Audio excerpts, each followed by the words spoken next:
Сайн байцгаана уу? Намайг Галхуу Авгтай Зол Жаргал гэдэг.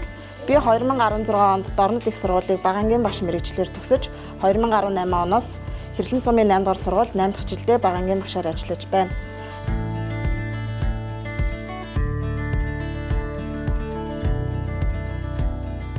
Багш Галхуугийн Зол Жаргал нь багангийн багшаар ажиллах хугацаанд 1 удаа 5 дугаар ангийг төгсгөж одоо 3 дугаар ангийг даан авч ажиллаж байна. Багшийн хувьд хүүхэд бүрийг ямар орчинд амьдарч байгааг мэдэж байж, тухайн хүүхдэд ажиллах арга барилаа тодорхойлно гэж үздэг бөгөөд ангийн сурагчдын гэрээр айлчлал хийж, амьдралын нөхцөл байдалтай танилцах нь түүний ажлын гол үндэс болдог. Сургалтын үйл ажиллагаанд дараах чиглэлүүдийг туршин хэрэгжүүлж байна. Заадаг хичээлийн хэрэглэх түүнийг суралцахын зорилтын хүрээнд дахин ашиглаж болох үс чанартай бэлтгэж, хичээл сургалтын үйл ажиллагаанд ашиглаж байна. Номын богц аялуулах үйл ажиллагааг жил бүр зохион байгуулснаар сурагчдын ойлгон унших, үнснаа ярих, зургаар илэрхийлэх, номын тэмдэглэл хөдлөх чадварт агиз гарч байна.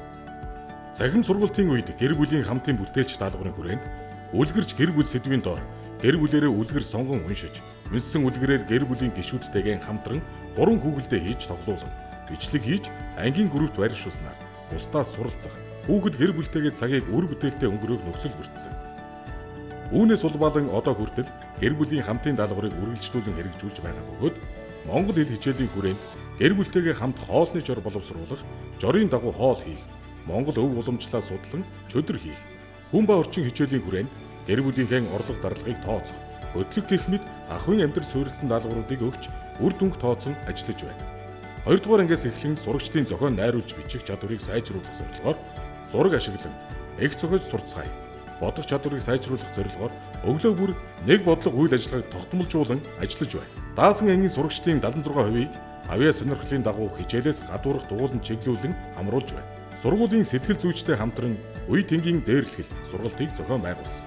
2024 онд Дэлхийн зөн олон улсын байгууллагатай хамтран 15 дугаар цэцэрлэг, хан уул, 8 дугаар сургуулийн эцэг эхчүүдэд гэр бүлийн баяр хөөр хамтын аялал сургалтыг 3 өдрийн турш амжилттай зохион байгуулсан. Сургуулийн намрын спартакиадад 2019, 2023, 2024 онуудад бүлгийн аврах анги, урлаг спортоор аймаг, хүс, сургуулийн уралдаанаас давхарцсан тоогоор 12 медаль хүртсэн. 2024 онд дулаан сэтгэл хандивын аяныг зарлаж нийт 24 малчин өрхөд ахуйн хэрэглээний эд зүйл болон мөнгөн тусламжийг үзүүлсэн. Судлагдхууны багаар хамтарч хүн ба орчин хичээлээр сургуульдаа 6 удаагийн судалгаат хичээлийг зохион байгуулж, интеграцид суурилсан багшгүй ба суралцгүй эрдэм шинжилгээний хуралд судалгаат хичээлээрээ илтгэл бичиж оролцсон. 2022 онд Дорнод аймгийн монгол хэлний нэг хичээлийн хөтөлбөрийн хуралдаанд 3 дугаар байр. Мөн 2024 онд сургуулийн эрдэм шинжилгээний хуралд багаараа илтгэл бичиж 3 дугаар байрт шалгарсан. 2024 онд заа харагч багш мэргэжлийн зэрэг авсан. Цаашид мэргэжил арга зүйгээ тасралтгүй хөгжүүлж, хүүхдийн хүсэл сонирхол хэрэгцээнд тулгуурлан тасралтгүй тууштай ажиллана.